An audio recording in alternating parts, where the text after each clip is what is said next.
Hoje na TV Senhor da Hora temos José Pedro Rodrigues, vereador da Câmara Municipal de Matosinhos e do Partido Comunista Português, do PCP. José Pedro Rodrigues, para começar, nós vimos notícias sobre a festa do Avante. Soubemos que esteve na festa do Avante e como é uma festa de referência nacional e como esteve lá e como também ajudou a construir e tem ajudado nestes últimos anos, não nos pode dizer alguma coisa sobre o que viu e sobre o que é a festa do Avante? Claro que sim, Vasco. Antes de mais queria cumprimentar, agradecer o convite para aqui estar convosco e saudar todos os telespectadores da TV da Senhor da Hora.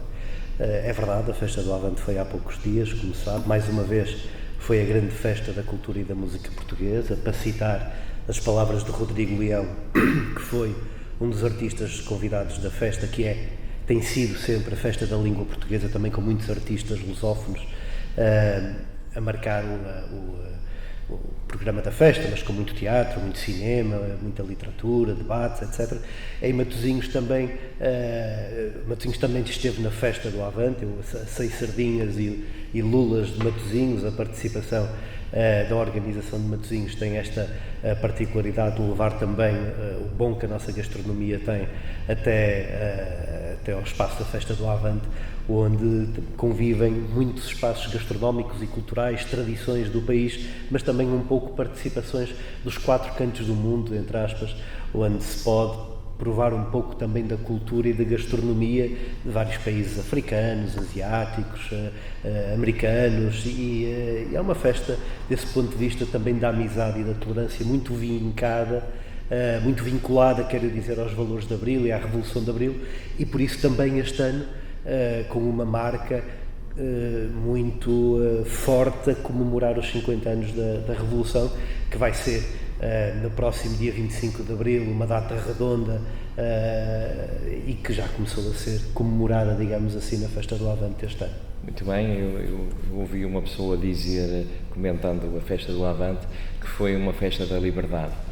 A liberdade de pensamento, a liberdade de opinião e a liberdade de qualquer força, qualquer pessoa que pertence a qualquer força política pode estar presente e sentir-se bem.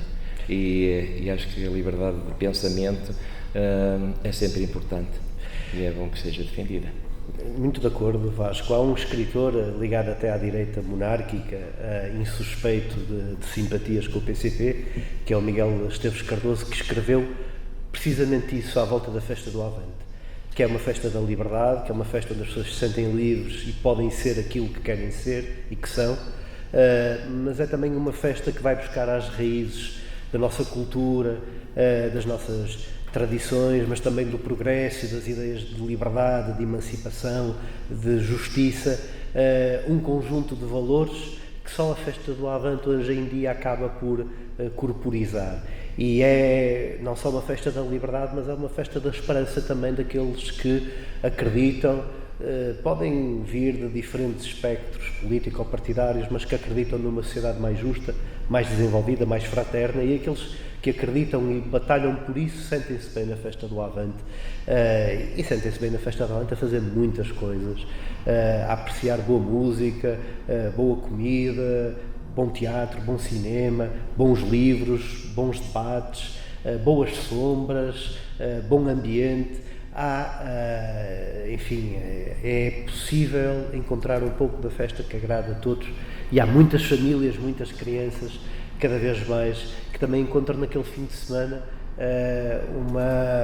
um fim de semana especial e diferente de todos os outros que têm no ano, e tem vindo a ser procurado também por isso. E, no fundo, é importante que assim aconteça, haver um são convívio em liberdade.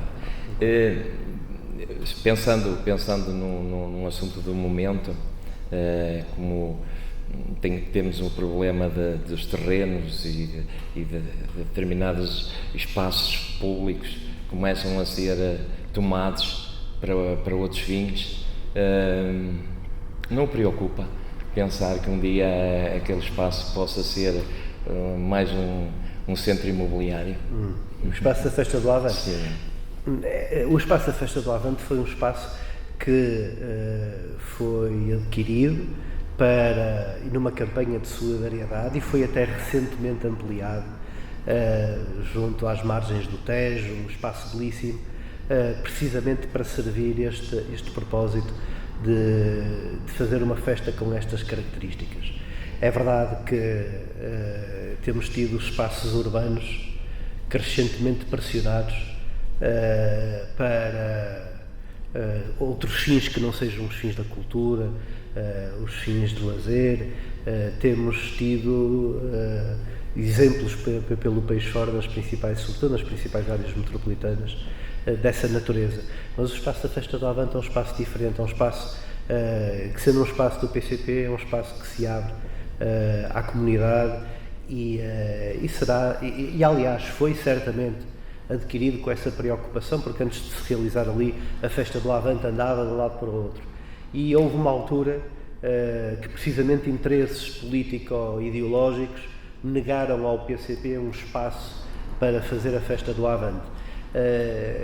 E o PCP percebeu que este problema de se negar arbitrariamente espaços para que a festa se realizasse poderia repetir-se, e então tomou a decisão de ter um espaço próprio em que a festa se possa realizar e que também se torne um espaço familiar a quem visita a festa.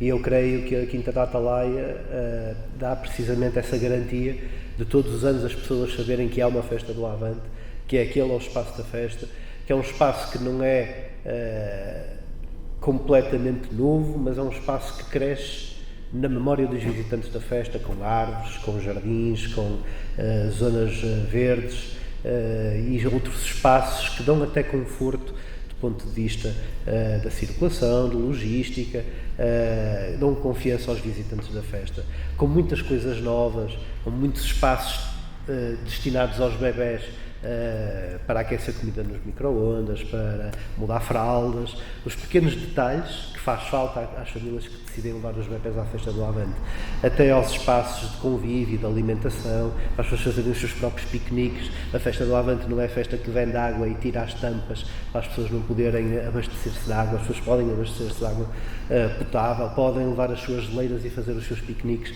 É um espaço bonito, de conforto, é um espaço que nós gostamos de abrir, nós comunistas gostamos de abrir à comunidade, para que a comunidade se sinta bem a fazer aquilo que quer fazer, seja a partilhar com a família um bom momento, vários bons momentos durante o fim de semana, seja a ouvir música.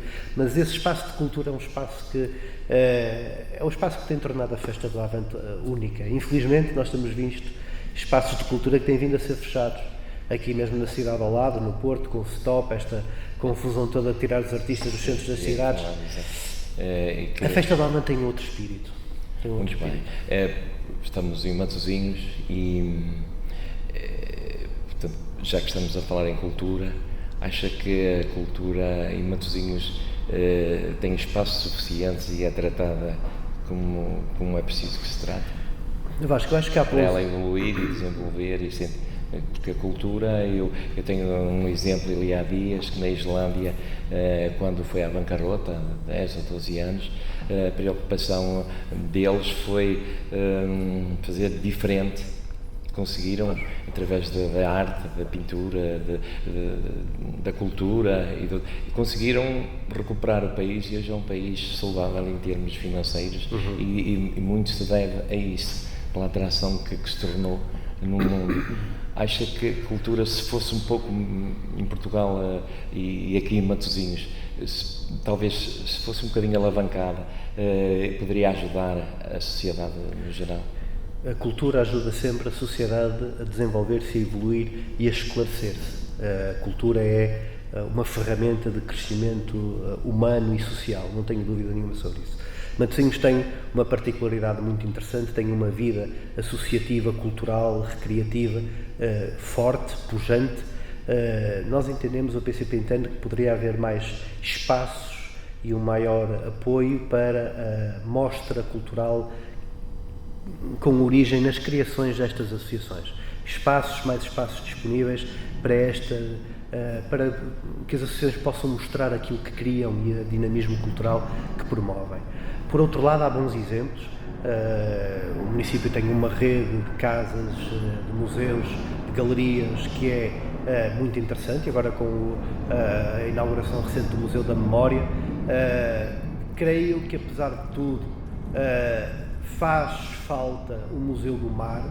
É verdade que o Museu da Indústria Conserveira abriu nas instalações da empresa Pinhais, mas o Museu do Mar, dedicado às atividades pescatórias e à identidade de Matosinhos, falta, e essa falta sente-se num concelho ainda tem na pesca uma das suas atividades principais, da restauração uma das suas atividades âncora também, e eu creio que o Museu desta natureza era uma peça importante para contar esta história da ligação que Matosinhos tem ao mar e ao mundo da pesca.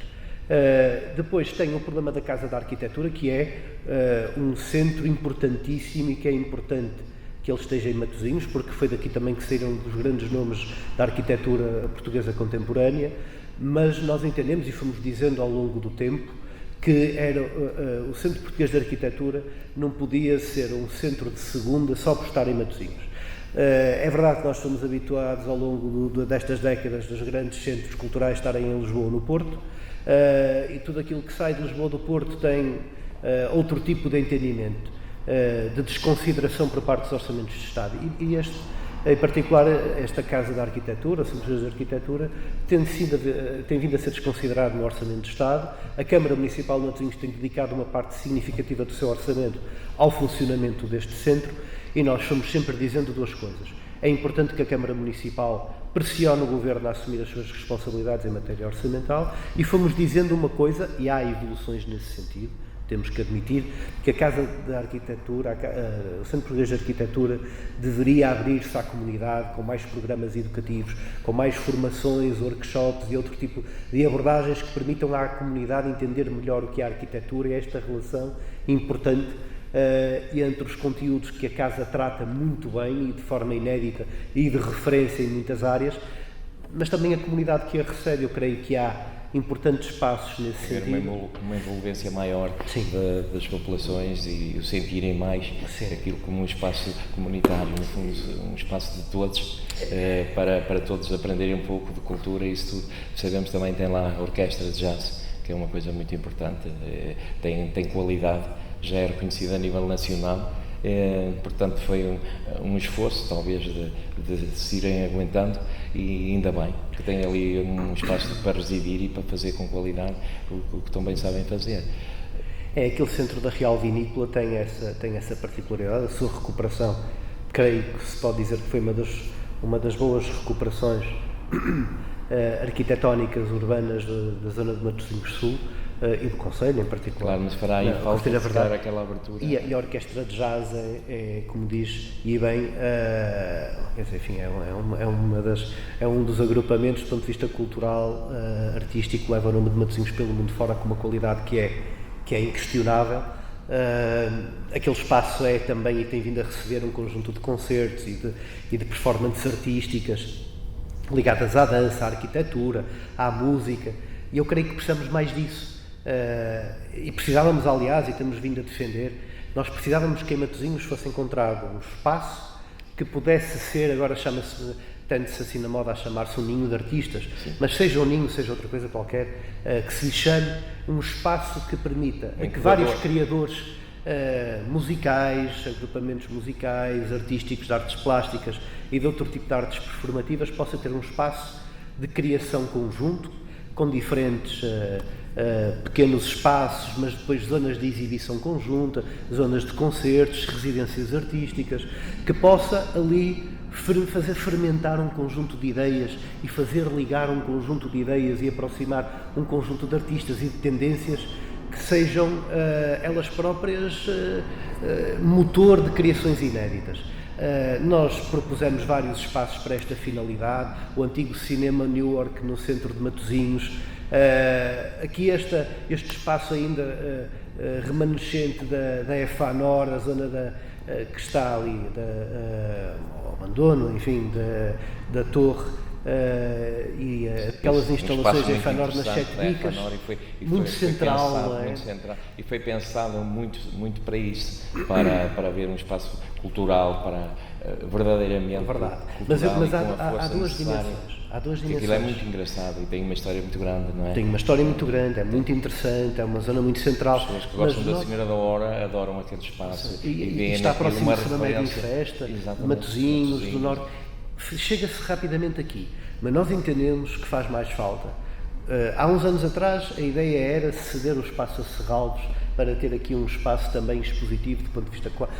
Eu tenho dúvidas que neste momento essa opção seja a mais interessante, e nós entendemos que mais do que ter um outro espaço puramente expositivo, valeria a pena criar neste espaço um espaço de criação. Promover e investir mais na criação, nomeadamente ligado aos novos criadores musicais. Uma incubadora para estes jovens criadores musicais e não só. Nós temos grandes literatura. Criadores de arte urbana que estão espalhados, escondidos, trabalhar em condições de semi-clandestinidade em Lessa da Palmeira, enfim, e que podiam ter no espaço desta natureza também resposta às suas necessidades. E nós queríamos olhar para isto, para esta... seja com franqueza inclinava mais para a Senhora da Hora do que para o New York. Porque mas já temos ali... Ouça, temos ali o que está a ser feito em Sena Média em Festa, no parque de estacionamento, por baixo da Praça da Centralidade. Também dá pistas interessantes sobre a forma como ligar estes aspectos da arte urbana e de esportes radicais. Pode haver aqui alguma... Podem-se misturar coisas de forma a termos novos resultados do ponto de vista artístico e a multiplicar a capacidade criativa. E eu creio que é esse o grande segredo que hoje se coloca do ponto de vista cultural em Matosinhos, é esta capacidade para multiplicar a capacidade criativa e não cometer os mesmos erros, lá está, como estão a ser cometidos em alguns concelhos aqui limítrofes, de fechar os espaços de criação. Nós precisamos de abrir mais espaços de criação artística, musical, criações plásticas, performativas. Precisamos disso e precisamos de encontrar os caminhos para o conseguir, que eu tenho a certeza que Matosinhos está no coração onde isto pode acontecer de uma forma pujante, e temos que aproveitar esta geração tremenda que está a crescer também com as artes no coração e a viver esta realidade, estas vontades artísticas, e nós precisamos dar resposta a isto. E hoje em dia cada vez há mais vontades artísticas, até porque o que está a potenciar isto também é a internet, são os contactos com todo o mundo nessa área, e vão pesquisando e vão vendo e estão-se a criar jovens com muito talento que poderão tendo nesses espaços, potenciado toda a sua capacidade de criar, e isso seria bom para Matosinhos, e Matosinhos tem tudo para poder vir a fazer. Eu estou a crer que a Presidente Luísa Salgueiro deve ter em mente qualquer coisa para aquele espaço, no seu tempo se venha a fazer, e então aí as coisas serão boas para quem pode fazer alguma coisa pela arte, e em Matosinhos temos muita gente com essa capacidade. Por exemplo, na arte urbana nós temos aqui perto, aqui no clube, no Sport Clube da Hora, uma parede com 110 metros quadrados, que aquilo era uma zona de vandalismo e estúdio, hoje é uma zona de arte, que tem lá grandes trabalhos que embelezam a cidade e que também fazem despertar interesse artístico a muitos jovens. Vão passar por ali, se calhar sensibilizam-os para também poderem vir a fazer alguma coisa no género. É um bom exemplo, Vasco, como é também um bom exemplo a recuperação ali do Parque dos Físicos. Sim, com aquela pintura que ficou fantástica. Interessante. E dá cada vez mais corpo, do nosso ponto de vista, e nós vamos continuar a insistir. Propusemos nas últimas eleições, foi uma das nossas propostas, temos insistido isso nas discussões das grandes opções do plano, fazer desta zona, que é uma zona central do Concelho de Matosinhos, também um dos corações artísticos, e transformar, a partir do Parque das Sete Dicas, também começar a ajudar a transformar este panorama cultural de Matosinhos. Muito bem, e como disse há bocado, juntando-se as valências, conseguem-se coisas, e ali juntou-se a valência desportiva com a arte urbana, e saiu ali uma coisa que potencia o desporto e atrai jovens, e portanto mexe com as pessoas, e ficou um trabalho muito interessante, e é bom para a Senhora da Hora. Também nós inclusive, há aqui a União de Freguesias o Presidente Leonardo Fernandes há tempos fez um desafio para criarmos uma mostra das coletividades, e nós, por acaso, fui um dos primeiros que apresentei um projeto interessante para ali no Parque do Carriçal, e este ano já vai ser a 3ª edição, que será neste dia 15 e 16, a mostra das coletividades, em que todas as coletividades vão ter a oportunidade de mostrar um bocadinho do que fazem, e isso também quer dizer que as coisas estão a mexer, e as coletividades são muito importantes para o desenvolvimento do desporto, do recreio e da cultura. Nós tendo aqui o José Pedro Rodrigues e sabendo o know-how que tem em relação à mobilidade, porque foi 7 ou 8 anos que teve essa responsabilidade em Matosinhos, sente que se fez alguma coisa e que há muita coisa para fazer, e que ficou algum trabalho já planeado para se poder fazer no futuro? Olha, Vasco, nós já conversamos sobre isto nas últimas vezes que estive aqui há uns anos, e creio não lhe ter dito uma coisa muito diferente na altura. Os problemas de mobilidade são hoje os grandes problemas que as grandes cidades, os grandes núcleos urbanos têm para resolver. As cidades em Portugal, pelo menos dos últimos 40, 50 anos, depois da Revolução de Abril, foram crescendo muito, e os sistemas de transportes públicos não foram crescendo com as cidades, e as pessoas foram-se vendo na contingência de começar a ter que usar o seu carro para servir as necessidades de mobilidade diárias para o trabalho, levar os filhos à escola, e criou-se um conjunto de hábitos e de necessidades que transformaram até os custos com os transportes nos 3 principais custos das famílias portuguesas. Nos anos 90, só 20% das pessoas é que recorriam ao carro para satisfazer as suas necessidades de mobilidade. Hoje, nas grandes cidades, Matosinhos, Porto, Gaia, Maia, não variam muito os números, mais de 60%, 65% das pessoas têm que recorrer ao transporte individual. Em Lisboa os números não serão muito diferentes, mas a verdade é que isto traz um problema para as cidades funcionarem, mas também traz um problema para as pessoas, porque os custos hoje, então, dos combustíveis, os custos de manutenção das viaturas, e os baixos salários que a maior parte das pessoas oferem, criam aqui o nó cego. E o problema foi que muitas das cidades, e Matosinhos, a esse respeito, tinha esse problema, foram crescendo sem ter um plano de mobilidade e de transportes. Ou seja, já tem? Matosinhos começou a ter... Não tinha. Começou a ser feito no final do primeiro mandato, em que a CDU tinha a responsabilidade da mobilidade e dos transportes, à volta de 2016.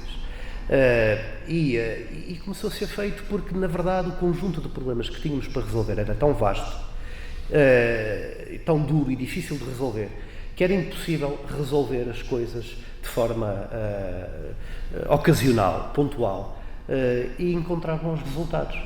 Porque é impossível resolver os problemas de forma pontual e resolvê-los bem. Então começamos a fazer um plano que procurasse enquadrar a resolução dos transportes públicos, procurasse criar condições para melhorar a circulação dentro da cidade recorrendo a modos não poluentes.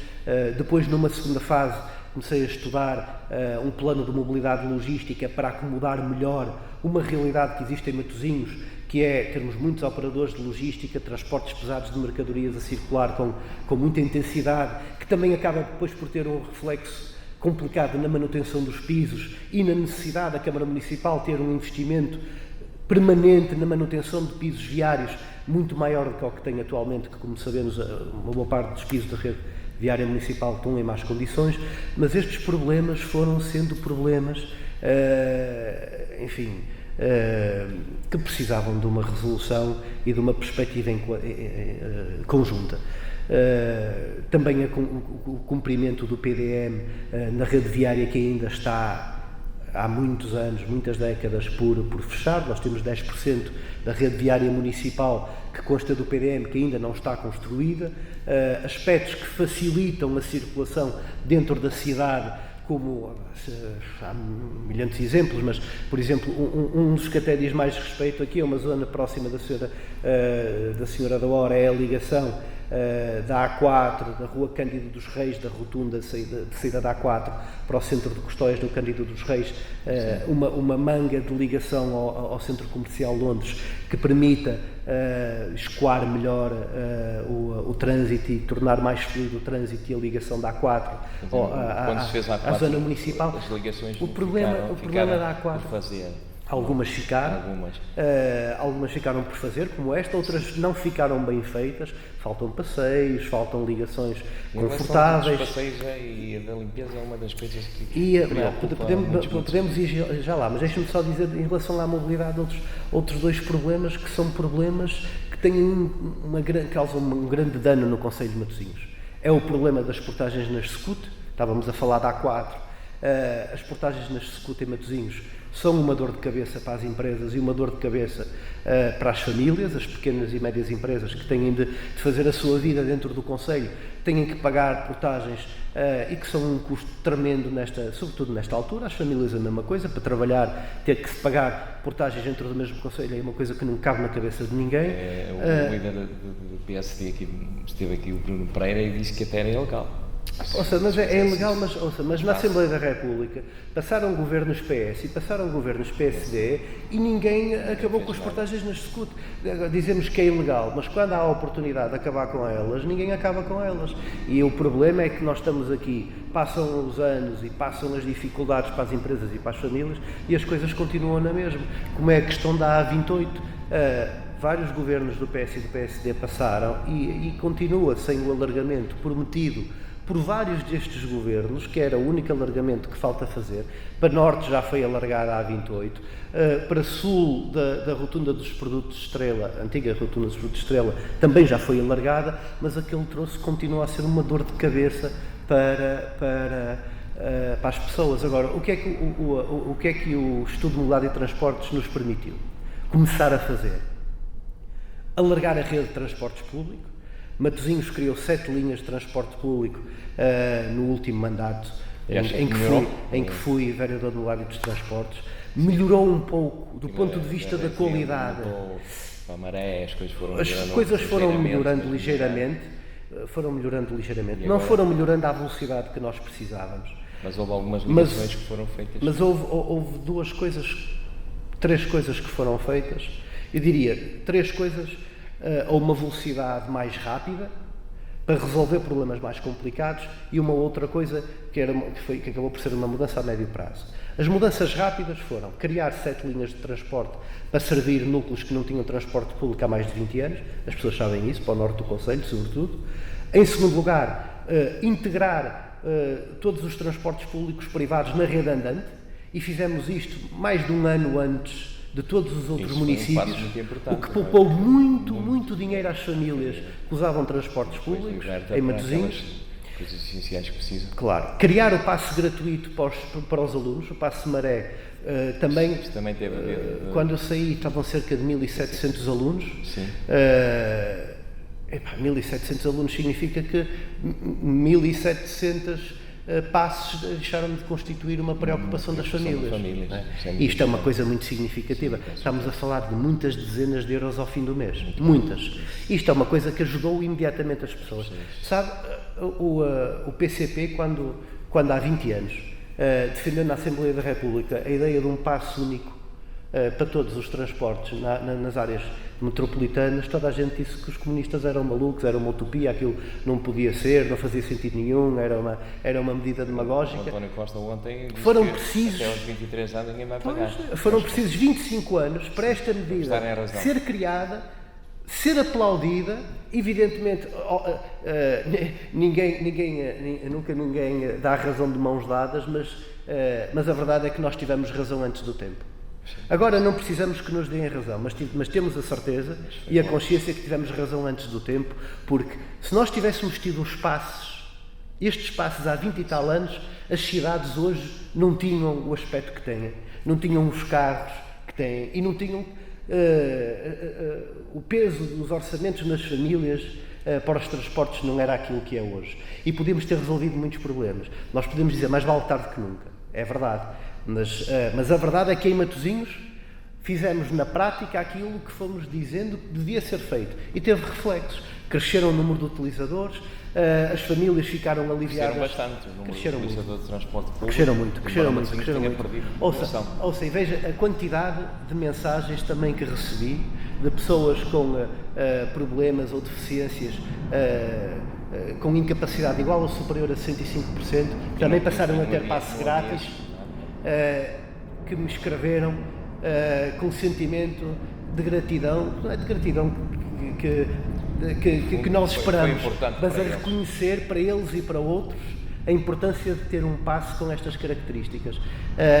E este alívio que as pessoas sentem ao fim do mês, nas suas carteiras, que eu diria que é um aspecto central destas medidas, é uma parte. A outra parte é sabermos que estamos a fazer bem às cidades onde vivemos e a darmos de facto alternativas às pessoas poderem optar por formas de mobilidade mais sustentáveis.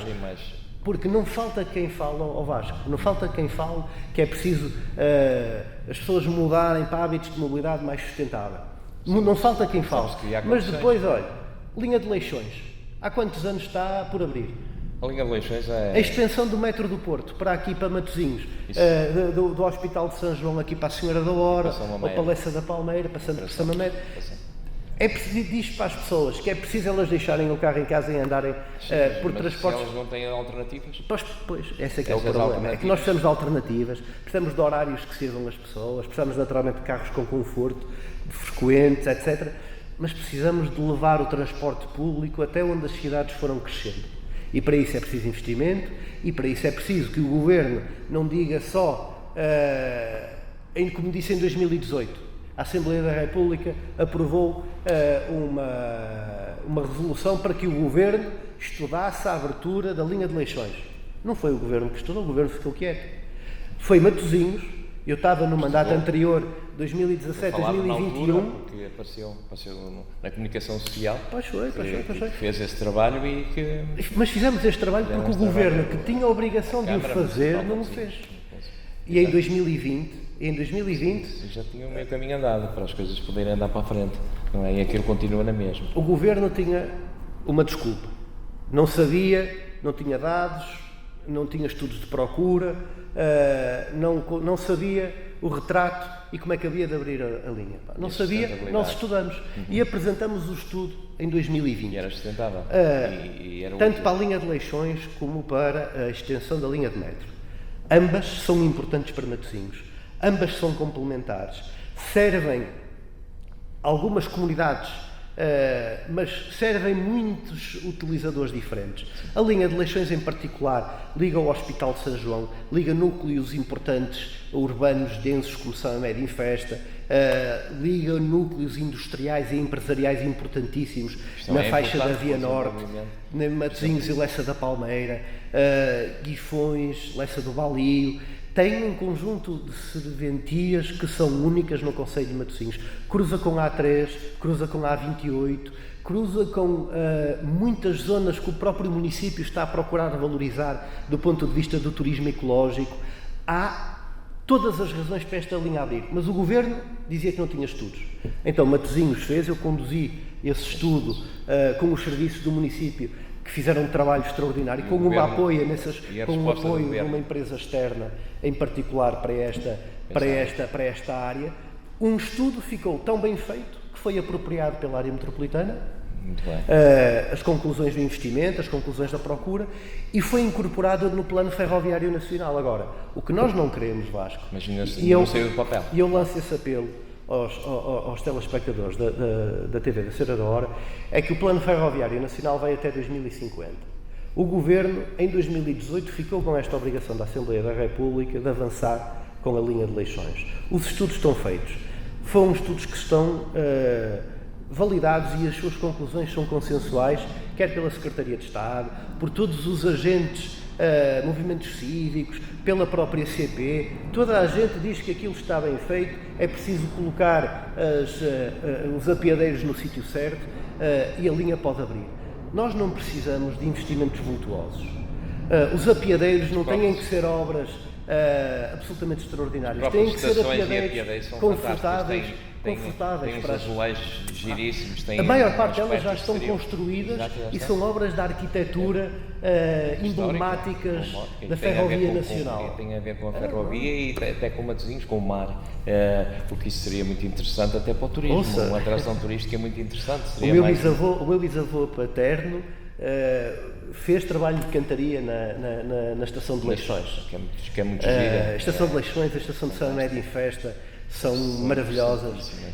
E as outras que seriam precisas criar para servir as novas realidades no Concelho de Matosinhos, os novos núcleos empresariais a norte de Lessa da Palmeira, ou em Guifões, ou particular com a rede de metro que foi criada, podem ser criados. Talvez até alavanca a indústria, quando a gente vê nos... Alavanca certamente a indústria, dá certamente mais semana passada na ao núcleo da comunicação social, Farfetch. exatamente, o núcleo da Farfetch, isso é uma coisa. Na semana passada na comunicação social dizia-se que a Maia era o quarto concelho exportador do país.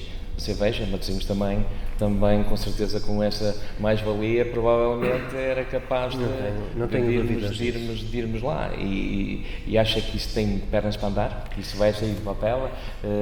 A linha de Leixões é realmente uma coisa que encanta as pessoas. Quando se fala na linha de Leixões, toda a gente está à espera que se dê o outro passo para passar à obra, à realidade. No que depender do PCP e da voz que nós tivermos na Assembleia da República e em Matosinhos, nós continuaremos a bater-nos permanentemente em relação a isto. Vamos bater-nos em relação a isto como nos bativemos em relação ao Portinho de Angeiras, que durante 30 anos andaram-nos a dizer na Assembleia da República que já não era preciso, porque não justificava, porque a pesca ia desaparecer, porque aquilo não dava cabo do ambiente, inventaram todas as razões. Ainda durante alguns anos andou nos planos de investimento do distrito, depois deixou de estar, depois diziam-nos que não fazia falta, aqui dizia que isto era do passado, chamaram-nos velhos do Restelo, chamaram-nos de tudo e mais alguma coisa. E o Portinho lá está, a fazer a serventia que tem uma das principais comunidades tradicionais de pesca costeira do norte do país.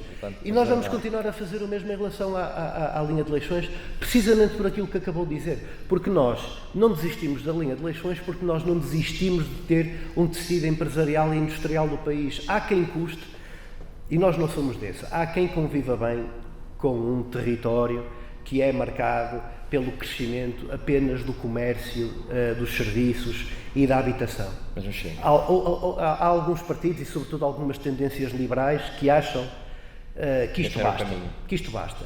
Nós, sempre que encerram indústrias, isto que tivemos em relação à refinaria para nós foi um desastre, mas para nós os territórios são importantes e são coesos e têm um desenvolvimento harmonioso quando são multifuncionais. Precisam ter indústria com segurança, indústria com fiscalização no cumprimento do equilíbrio ecológico, etc. Mas precisamos de indústria. E quando olhamos para esta linha, para esta ferrovia de mercadorias que queremos que seja de passageiros, nós olhamos para a EMF em Guifões, que esteve fechada há muito tempo e que nós queremos abrir e queremos que tenha mais atividade produtiva em matéria de reparação e de construção de comboios para alimentar a Ferrovia Nacional. Olhamos para a refinaria. Começou a funcionar ao fim de muito tempo, mas durante muito tempo foi para fechar. A Troika fechou e aquilo era para acabar. Não acabou a zona de manutenção do metro, mas aquilo era tudo para acabar e fechou, não é? E nós olhamos para isto de uma forma integrada. Nós entendemos que esta linha ferrovia faz falta, porque olhamos para o Porto de Leixões e queremos que ele cresça, olhamos para o parque industrial e para o parque empresarial e queremos que ele cresça, e olhamos para a mobilidade das pessoas na cidade e queremos que ela melhore, e nós precisamos destas infraestruturas para que a comunidade e o território se expanda de forma equilibrada. E é por isso que sentimos, quando falamos da linha de Leixões e quando nos batemos, como quando nos batemos pelo Portinho de Angeiras, porque nós olhamos para aquilo e não é com a ideia de olhar para a pesca como uma atividade ultrapassada, mas olhamos para a pesca como uma atividade de futuro, intrínseca àquela que é a nossa comunidade, àquilo que são as nossas necessidades alimentares e de soberania. E é histórica de Matosinhos. E olhamos para isto. A riqueza de Matosinhos deve-se muito mas vamos precisar de muita... Vamos precisar de... Verdade. Mas nós vamos precisar que as pessoas, e mais uma vez apelo àqueles que nos estão a ouvir, que sei que são muitos, na TV da Senhora da Hora. Nós vamos precisar que as pessoas, os movimentos cívicos, nas freguesias, se unam para fazer uma voz que faça isto acontecer mais depressa.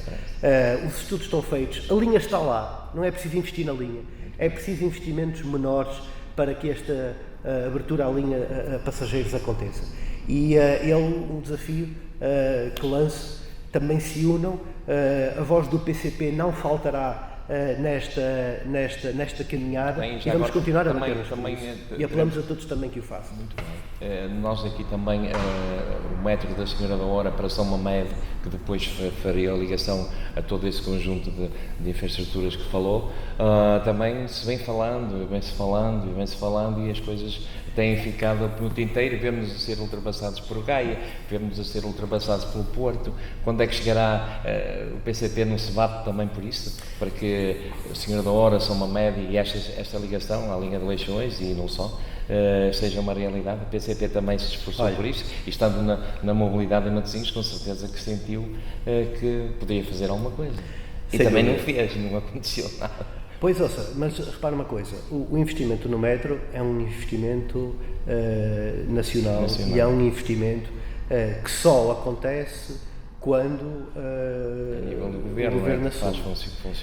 O que nós podemos é falar alto, bater-nos, e na Assembleia da República o grupo parlamentar do PCP tem criticado, e bem, primeiro um problema do Foro Metropolitano. A rede metro não é a rede das Quintas, a rede de Gaia, ou a rede de Matosinhos, ou a rede de Valongo, do Gondomar. Mas o que é certo devia ser olhado como um todo. Quando o metro chega lá, as coisas desenvolvem-se mais. Mas veja uma coisa, e acho que agora, Senhora da Hora e São Mamede também precisam. Estamos totalmente de acordo. São Mamede, principalmente, que parece que um parente pobre já da Senhora da Hora, porque a Senhora da Hora parece um espaço de ricos, que não é, que tem de tudo. Não é. Mas veja uma coisa. O problema, em primeiro lugar, do nosso ponto de vista, faltar olhar para a rede de metro como um todo e garantir a expansão atempada. O metro tem andado aos bochechos, sem uma expansão significativa nos últimos anos e sem um investimento que o torne numa rede mais eficiente ao serviço da mobilidade metropolitana. Matosinhos, em particular, tem sido absolutamente discriminada, mas não é só na expansão. Sim, há muitos anos,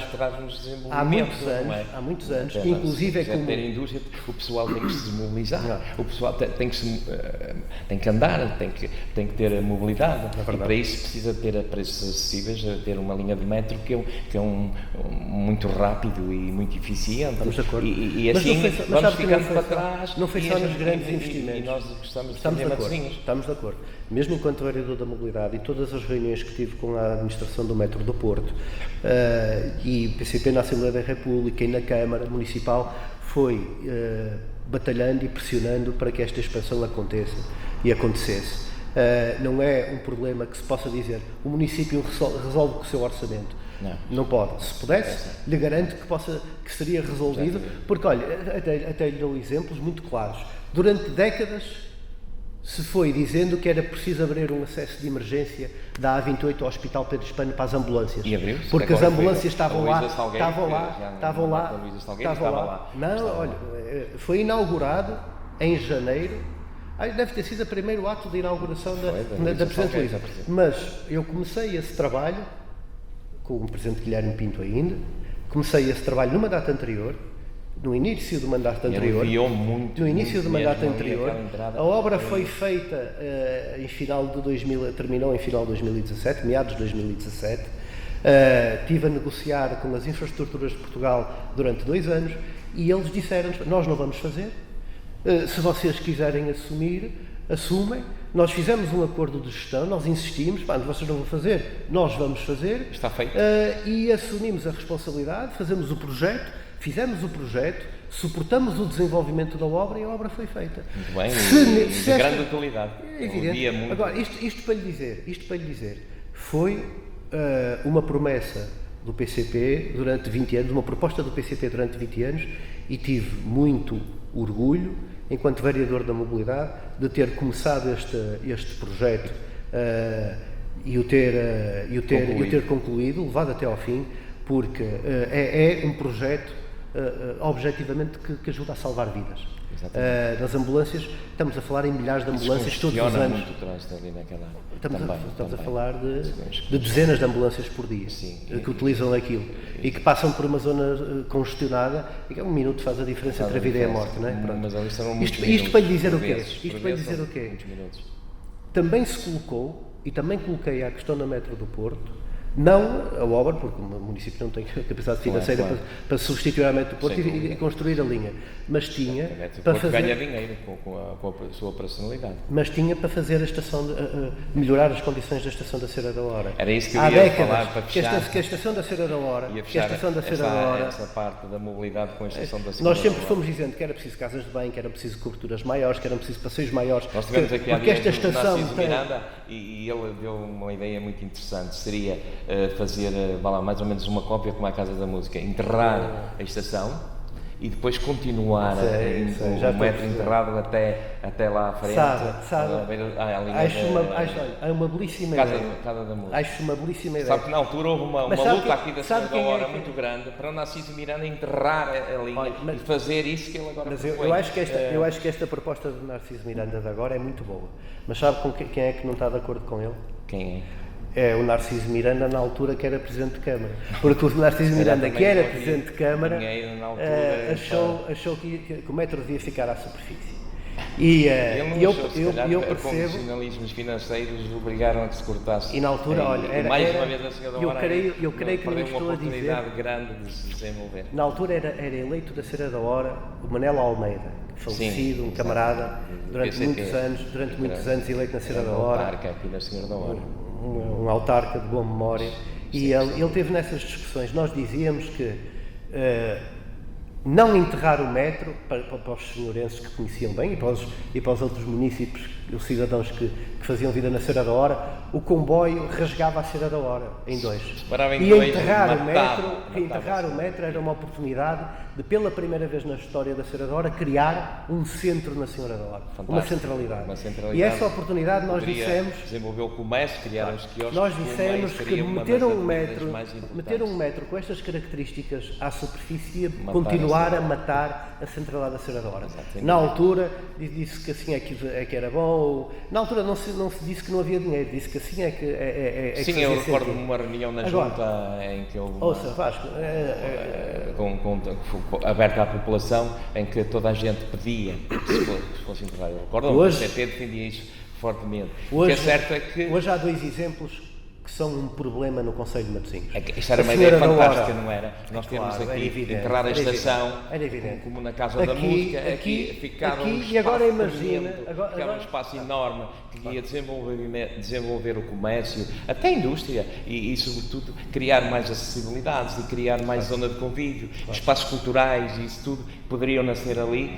Seria uma incubadora tremenda, era uma nova cidade. E uma cidade de futuro, assim. E agora pergunta quem vai todos os dias para Matosinhos. Que sentido tem a autoestrada terminar numa rotunda por onde passa o metro à superfície. Se naquela zona não tinha feito sentido enterrar o metro no acesso à cidade. Essa questão também foi uma questão colocada porque já toda a gente sabia que a autoestrada ia acontecer, que a expansão da A4 era uma necessidade. Os projetos todos tinham consciência disto e, no entanto, alguém decidiu que o melhor era fazer terminar uma autoestrada em cima de uma rotunda com o metro. Pronto, e aí, nos horários da manhã, nos horários de fim de dia, é um inferno. E é um inferno absolutamente desnecessário. Esperemos que isso venha as pessoas a ultrapassar isso. Sabe qual foi o problema? Qual foi? Não havia nenhum plano de mobilidade e transporte. Sim, mas agora há. Agora mas há muitas coisas. E agora pergunto-lhe eu, quantas centenas de milhões de euros não vai ser preciso para corrigir erros que podiam ter sido corrigidos à partida, tendo havido um planeamento correto das coisas. Quando me perguntou há bocado dos transportes públicos, é verdade que é uma coisa que eu não consegui resolver no meu tempo de vida enquanto vereador da mobilidade, que teve que ver com a mudança de todos os veículos. É verdade que tive na origem das regras do concurso metropolitano, e agora em novembro os transportes, à partida, em novembro ou dezembro, os novos autocarros poderão começar a circular. Mas, tem qualidade esses autocarros? Sim, as regras do concurso sim. são alguns novos, alguns são significativamente mais recentes que os atuais. São as regras do concurso metropolitano, a melhoria será sensível, será isto significativa. Ou seja, o concurso foi lançado na altura, no mandato anterior. Já não haverá novas linhas, porque nós antecipamos todas as linhas que deveriam agora começar a funcionar. Nós antecipamos plano que fez, as linhas desse plano. Já estavam lá. E nós antecipámos-las no Covid. Nós, quando o Covid apareceu e apareceu as regras de diminuir o número de lotação dos veículos, nós aumentamos as linhas para que as pessoas pudessem passar a ter alternativas em matéria de transportes. Eu arriscaria dizer que Matosinhos e a STCP foram os únicos municípios e operadores que mantiveram a oferta a uma percentagem que garantiu que as pessoas tivessem alternativas de circulação durante um período difícil. Então nós antecipamos a abertura das linhas todas. Era suposto estas 7 linhas só começarem agora a funcionar no concurso, mas nós trabalhamos com o operador para antecipá-las e para dar às pessoas mais alternativas de transporte. Quando é que começarão? Se tudo correr bem, até final do ano, novembro, dezembro, talvez. Eu questionei a Câmara na penúltima reunião, sobretudo para perceber como é que as pessoas podiam continuar a ter acesso ao passe gratuito, porque muitas famílias começaram o ano letivo, os alunos começaram o ano letivo e queriam perceber como é que o passe gratuito funciona, e nós questionamos. A garantia que foi dada é que não haverá nenhuma interrupção, as pessoas continuarão a ter o passe gratuito neste ano letivo. Portanto, vamos continuar atentos, porque é de facto uma medida importante para as famílias. Continuará assim. Nós vamos aqui terminar este ponto e passar para a habitação, mas há aqui uma coisa que também, para finalizar, e depois nós um dia voltaremos a falar sobre isso. Portanto, tendo uma pessoa que conhece tão bem os problemas de mobilidade de Matosinhos, era a Rua Brito Capelo, porque é que aquela rua foi morta, e a mobilidade ali se calhar atrapalhou. A questão do metro, a saída do elétrico, foi um disparate, um desastre. E a cidade do Porto parece que nos prometeu que ia chegar lá o elétrico. Jurou, prometeu, garantiu. A verdade é que nós temos os trilhos do elétrico em Matosinhos. Falta colocar os trilhos na Avenida Brasil, trazer o elétrico do Campo Alegre até à Anémona. Depois da Anémona a gente cuida dele, temos aquilo tudo preparadinho. Mas já vai prometido há uns anos e não está a andar, não é? Em várias reuniões na STCP, tomei a iniciativa de colocar esta questão, de insistir. É uma prerrogativa da cidade do Porto, mas uma coisa lhe digo, não consigo entender como é que os municípios, e sobretudo a Frente Atlântica, que se gaba de ter grandes proximidades, em assuntos de interesse mútuo, não avança. E este é de interesse mútuo. Porto tem um elétrico, Gaia tem pretensões a ter, Matosinhos tem já o trilho. Como é que isto não avança? Sabe, por ano utilizam aquela linha 400 mil pessoas. A maior parte são turistas, é verdade. Mas a diferença é entre ter 400 mil turistas que param no Passeio Alegre e ter 400 mil turistas que chegam até ao centro de Matosinhos, que se espalham pela cidade, que vão ao nosso mercado, que vão ver o nosso património cultural, arquitetónico, religioso, as nossas praias, o terminal, sim, as nossas riquezas. É muito importante. Ouça, e quando a gente vê dinamizar na a nossa comunicação economia social, agora é uma que vergonha. até tiram as fotografias, o elétrico chega lá, mas é um desperdício. É um desperdício, é mau. Nós temos-nos batido e vamos continuar a bater mais uma vez. Chamam-nos velhos do Restelo, o que nós defendemos são coisas antigas, mas depois volta e meia é uma coisa, a gente olha que é uma surpresa, porque afinal nós em entrar na habitação fazem um problema, neste momento o problema se calhar no meio mundo do país, porque passaram-se mais de uma década que não se construiu e claro, e agora os problemas estão e depois com o aumento do turismo e isso tudo, as coisas estão a arrebentar, estão num ponto muito difícil de ultrapassar. Sabemos que que há coisas já em andamento. Até a Câmara de Matosinhos ainda agora anunciou 512 habitações. Sabemos que também são 1.700 pessoas que estão à espera de habitação social, e a Câmara já é um bom passo, um pontapé de saída, e esperamos que as coisas andem para a frente, mas está tudo a andar muito devagarinho, atendendo às grandes necessidades. Acha que é uma preocupação do Governo, das câmaras e disso tudo, a habitação, que é uma realidade que salta à vista de toda a gente e está a atrapalhar a vida de toda a gente, porque ninguém consegue comportar um pagamento de uma renda hoje ao nível que está, se quer criar família, se queremos que Matosinhos as pessoas não saiam de cá, isso tudo, temos que criar essas condições, e acho que estão sentados os espaços certos para podermos melhorar nesse aspecto.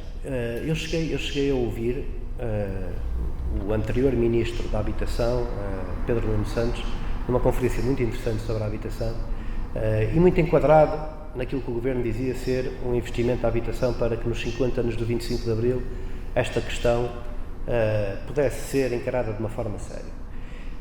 E há um aspecto com o qual estou de acordo: a habitação é um direito constitucional. Sem dúvida, a Constituição associa à dignidade humana, a um direito humano fundamental, ter o direito a uma habitação digna a custos acessíveis.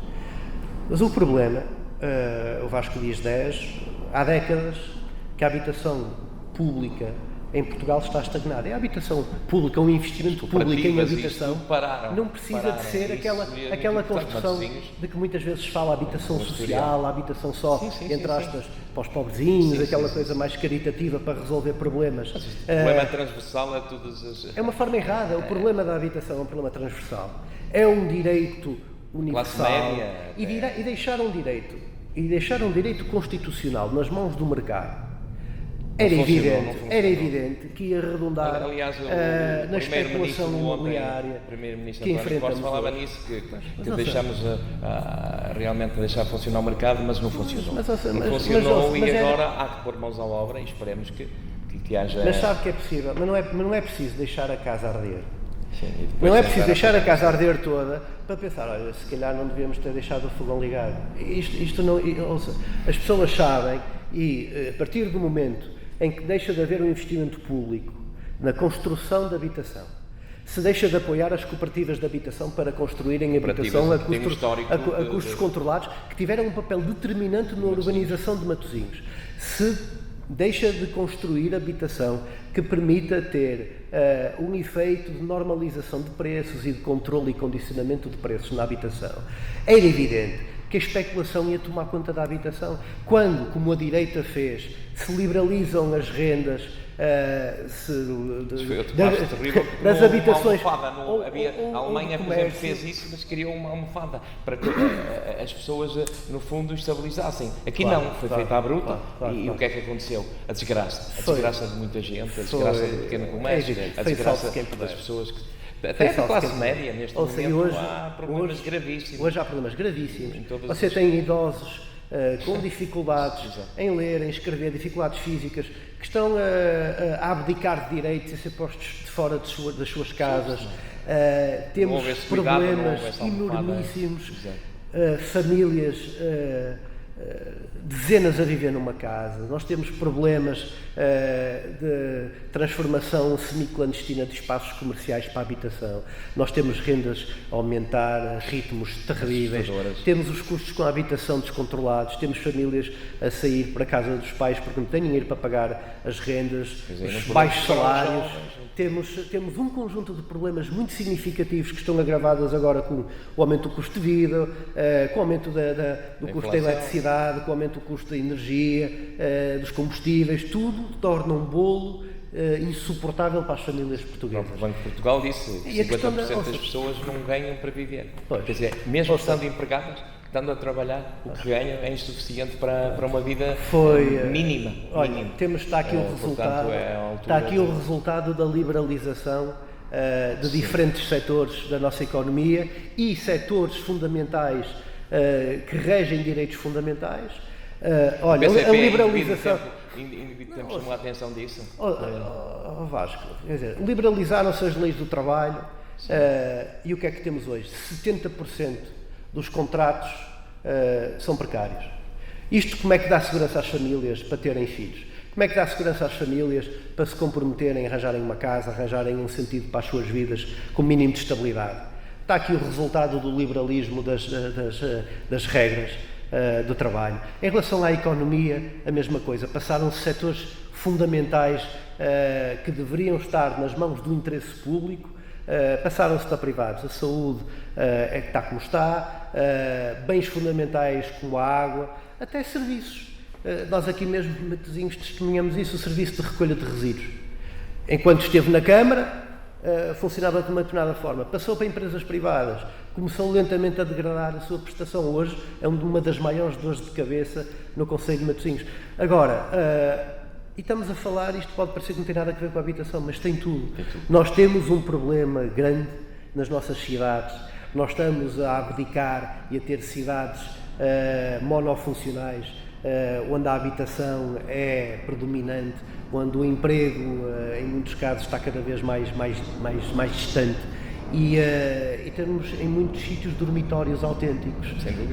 E nós precisamos de combater esta tendência, temos de controlar, quer a nível de taxas, quer a nível de obrigações, a especulação imobiliária, deixar os terrenos expectantes ao abandono para os promotores esperarem a melhor altura para fazerem dinheiro com os terrenos, e temos que investir na construção a custos controlados.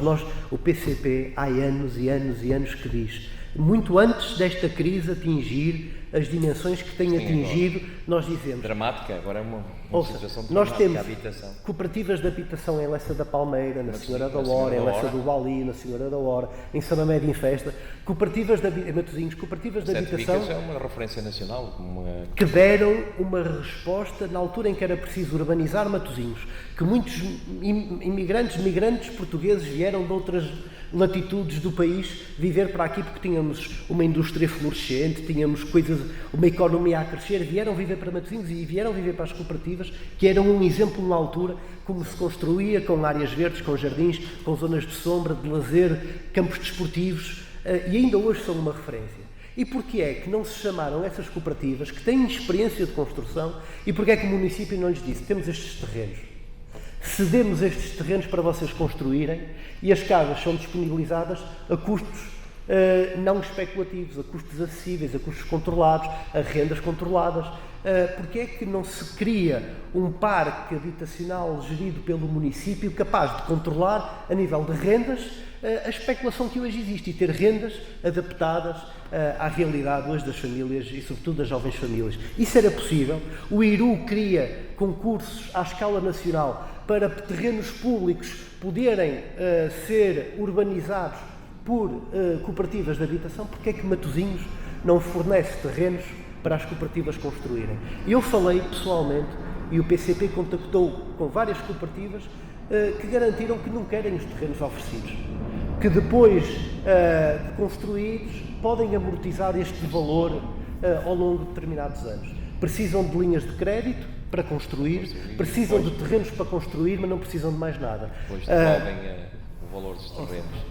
Eu creio que é inegável que dar crédito para esta construção, a estas cooperativas, neste momento era decisivo para resolver, encarar de frente, de forma decisiva, o problema da habitação. Atenuar este momento dramático na habitação. Bem, hoje tivemos José Pedro Rodrigues, foi muito esclarecedor este falar de Matosinhos, com certeza, porque o José Pedro Rodrigues é uma pessoa que vive os problemas com paixão e vive Matosinhos com paixão.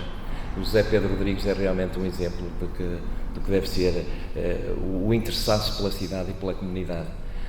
Obrigado por ser assim e esperemos que temos cá brevemente para continuarmos esta conversa que é muito importante, com certeza, para dar aqui umas pistas para que Matosinhos continue a evoluir e a evoluir de uma forma sustentada e que realmente as pessoas se sintam felizes viverem em Matosinhos, porque Matosinhos tem tudo para nos sentirmos felizes em viver aqui. Já nos sentimos felizes, mas não nos podemos sentir tão felizes sabendo que há problemas gravíssimos na habitação, que há problemas gravíssimos na mobilidade e noutros aspectos, e tendo estas pistas, se calhar vai ajudar um pouco, e estamos cá para isso. Até a próxima falar de Matosinhos, que será com Leonardo Fernandes, Presidente da União de Freguesias de São Mamede, Senhora da Hora.